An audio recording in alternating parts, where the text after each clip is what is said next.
এই সংসারে সবথেকে বেশি কোমল বস্তু হলো রেশম। এই রেশম এতটাই কোমল হয় যে এর পুরো একটা থান শুধুমাত্র একটা হাতে ধরা সম্ভব। কখনো ভেবে দেখেছেন এই রেশম কিভাবে হয়? একটি কীট তার লালার দ্বারা উৎপন্ন হয়। এই কীট সেই রেশমকে পাক দিতে থাকে, পাক দিতেই থাকে আর আস্তে আস্তে তার মধ্যেই জড়িয়ে পড়ে। শেষে ওর এই সুন্দর অমূল্য সৃষ্টি রেশমের এই সুতো তার নির্মাণ কার্য পূর্ণ হয়, কিন্তু তাতেই ও নিজে বন্দী হয়ে যায়।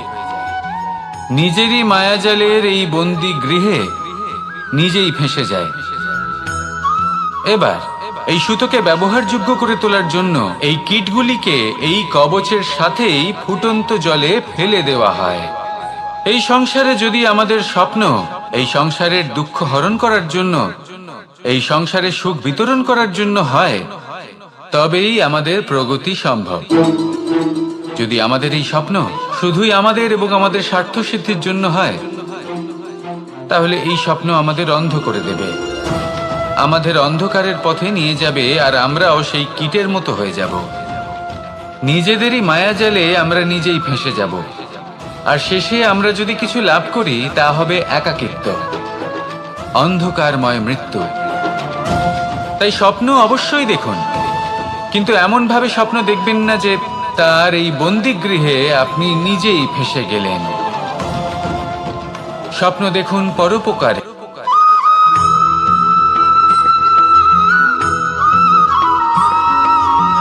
এই সংসারে প্রত্যেক মানুষ এটাই চান যে তিনি যেন ধনবান হন, আর্থিক অবস্থা তার ভালো থাকে, ওনার বাড়িতে লক্ষ্মীর আগমন হয়। কিন্তু সেটা হবে কি করে, সেটাই হলো প্রশ্ন।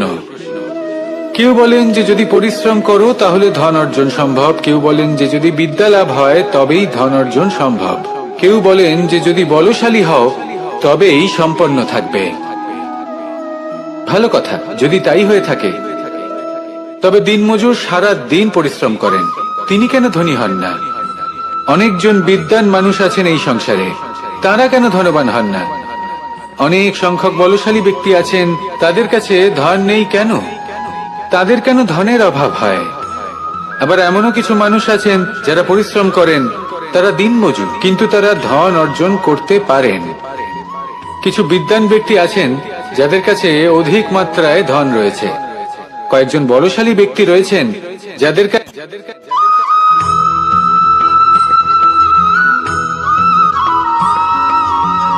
পিতা আর পুত্রের সম্পর্ক অত্যন্ত মধুর হয়ে থাকে। পিতা স্বপ্ন দেখেন, তাকে পূর্ণ করার সকল সম্ভাব্য চেষ্টা করেন, কিন্তু তাও অনেক সময় ওনার স্বপ্ন অপূর্ণ থেকে যায়। তখন পিতা ভাবেন যে স্বপ্ন উনি পূর্ণ করতে পারেননি, ওনার সন্তান তা অবশ্যই পূরণ করবে। যে স্থানে উনি কখনো পৌঁছতে পারেননি, সেই স্থানে ওনার পুত্র অবশ্যই পৌঁছবে। পিতা নিজের সন্তানের ভবিষ্যৎ নিয়ে সেই স্বপ্ন দেখেন, আর যখন সেই সন্তান সামনে এগোতে থাকে তখন তার দুঃখ হয় না, বরং গর্ব হয়। ওনার ভালো লাগে এটা দেখে যে ওনার সন্তান অনেক উন্নতি করছে। কিন্তু যখন সন্তান নিজের অভিভাবকের শক্তি দেখে, তার যশ দেখে হিংসা করতে থাকে, সমস্যা সেইখানেই শুরু হয়। সেই জন্য সকল সন্তানকে এটা মনে রাখতে হবে, দেখুন, পুত্র হবার সুবাদে, এক সন্তান হবার সুবাদে এটা হলো আপনার অধিকার যে আপনি আপনার পিতার থেকে বেশি উন্নতি করবেন। আপনার পিতাও এটাই চান, কিন্তু সুস্থভাবে এটা করুন। একটা রেখা টেনে নিন যাতে আপনি তাতে এগোতে পারেন আর আপনার পিতার তাতে গর্ববোধ হয়, আর সেই বিষয়ে দুঃখ না হয় যে আমার সন্তান আমাকেই ছোট করার চেষ্টা করছে।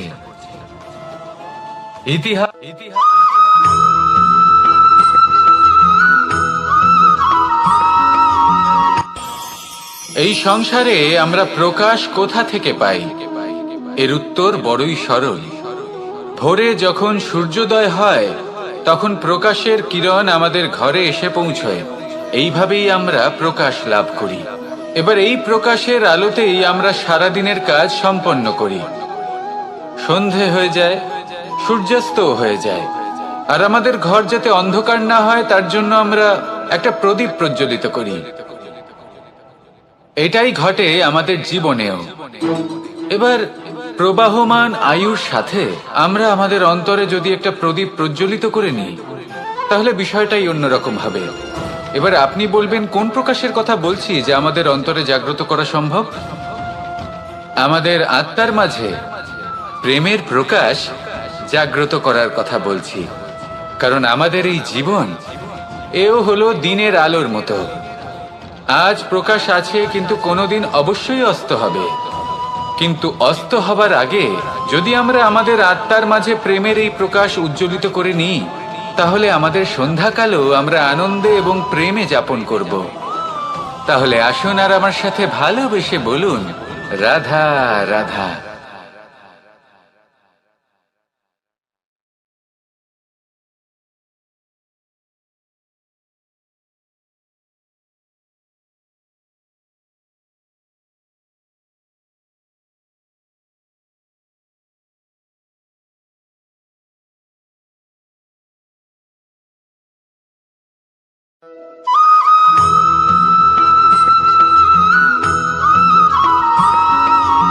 আমাদের শরীর প্রকৃতির সর্বশ্রেষ্ঠ রচনা। যে অঙ্গ প্রত্যঙ্গ আমরা লাভ করেছি, প্রত্যেকটির মধ্যে একটি নিজস্ব বার্তা রয়েছে। একটু ভেবে দেখুন, দুটি চোখ দিয়েছে দেখার জন্য, দুটি কান দিয়েছে শোনার জন্য,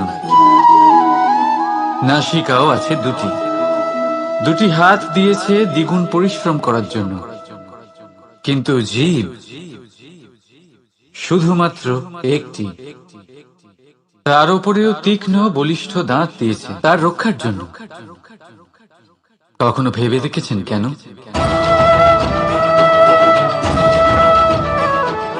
কারণ শব্দ আর শব্দের প্রয়োগ মানুষের সবচেয়ে বড় অস্ত্র, যার প্রয়োগ যত ভেবে চিন্তে করা যায়, মানুষ তার জীবনে ততটাই উপরে উঠতে পারে।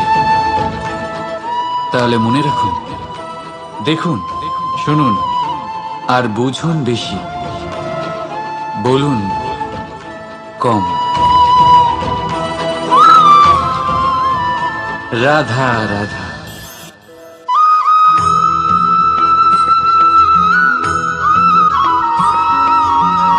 যখন আমরা কোনো বনে প্রবেশ করি,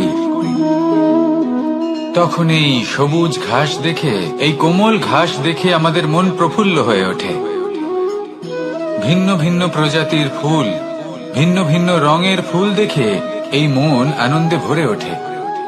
এখানে শিশুরা আনন্দ লাভ করে, বড়রা ভোজন গ্রহণ করেন, কথাবার্তা বলেন, হাঁটাহাঁটি করে বেড়ান। এবার ভেবে দেখুন, যখন এই উপবনের নির্মাণ হয়েছিল সেই সময় যদি এই মাটিকে সঠিকভাবে খনন না করা হতো, যদি তাতে সঠিকভাবে বীজ রোপণ না করা হতো, যদি কোনো সংঘর্ষ না হতো, পরিশ্রম না করা হতো, যদি চলতে চলতে পায়ে কাঁটা না বিঁধে যেত, তাহলে এই সুন্দর বন দেখে আমরা কি এই আনন্দ লাভ করতে পারতাম? কখনোই নয়। ধরুন কোনো নদীর তটে সুন্দর একটি বন আছে, সেই বনের আনন্দ লাভ করতে গেলে আপনাকে সেই নদী পার করতেই হবে। যদি সুখের নদীর কাছে পৌঁছতে চান, তাহলে তটে যে কাঁটা রয়েছে সেগুলোর সাথে সংঘর্ষ করতেই হবে। এই সংসারে যদি আপনি সুখ লাভ করতে চান, তাহলে সুখ লাভের এই যাত্রা শুরু করতে হবে সংঘর্ষ দ্বারা। তাহলে সংঘর্ষকে স্বাগত জানান, এর পেছনেই সুখ রয়েছে যা আপনার জন্য অপেক্ষা করছে। এবার হাসুন আর আমার সাথে ভালোবেসে বলুন, রাধা।